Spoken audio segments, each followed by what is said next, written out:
I wanted to clarify a little bit about timelines and the IPCC. A lot of people get not hung up, that's too strong a way of putting it, but anxious around how long have we got, so what's our time frame here?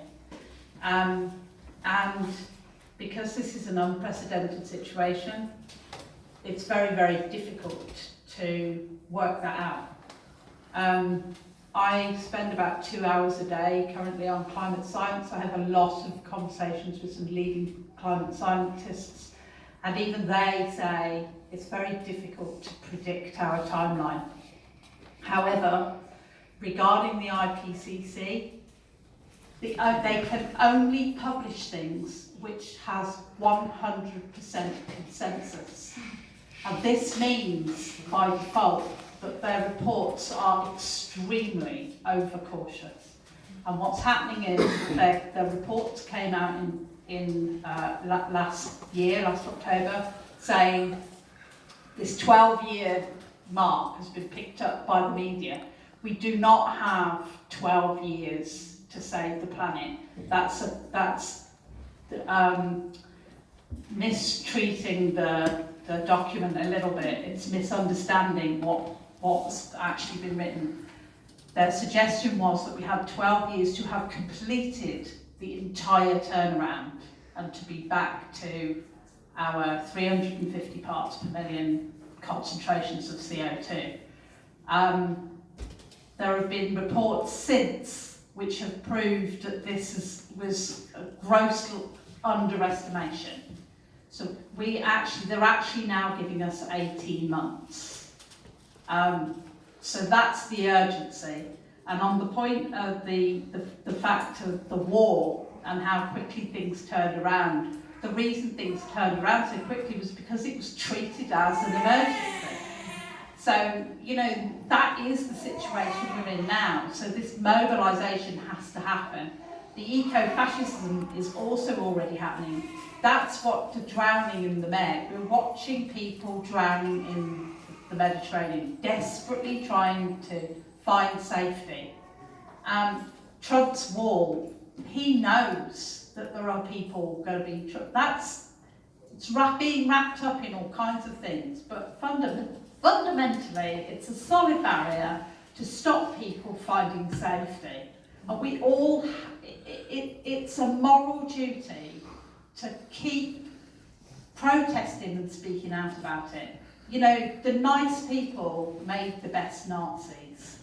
The people that actually were a bit troublemakers, they're the ones that stand up and do something about it. And that's everybody in this room. You wouldn't be here otherwise.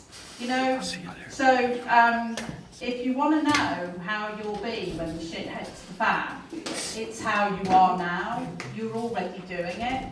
So I just wanted to thank everybody for coming, because it's actually a really difficult topic and it's very overwhelming. We have the right to protest, as somebody said, and actually here we actually have such a strong right to protest. We're not treated badly. If you're going to get arrested for civil disobedience, it's going to be max 24 hours, and then you're going to get a conditional discharge. You're not at risk. Our group of people,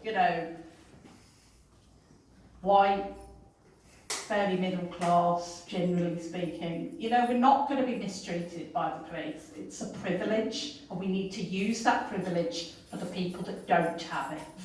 And the other thing we need to remember when we're railing against the governments is that they are completely bought out by the corporations. Friend that we travelled to Donegal town yesterday, 5 of us squashed in a car, and we were talking about, I think it was Germany, and the returns on bottles and cans, the system there that they have of returns, and everybody was on board except no wine bottles. And then when it was like, well, why is there no wine bottles? It turned out that it was actually the wine industry had lobbied so hard and so vociferously that wine bottles actually managed to escape the and that's what we're up against.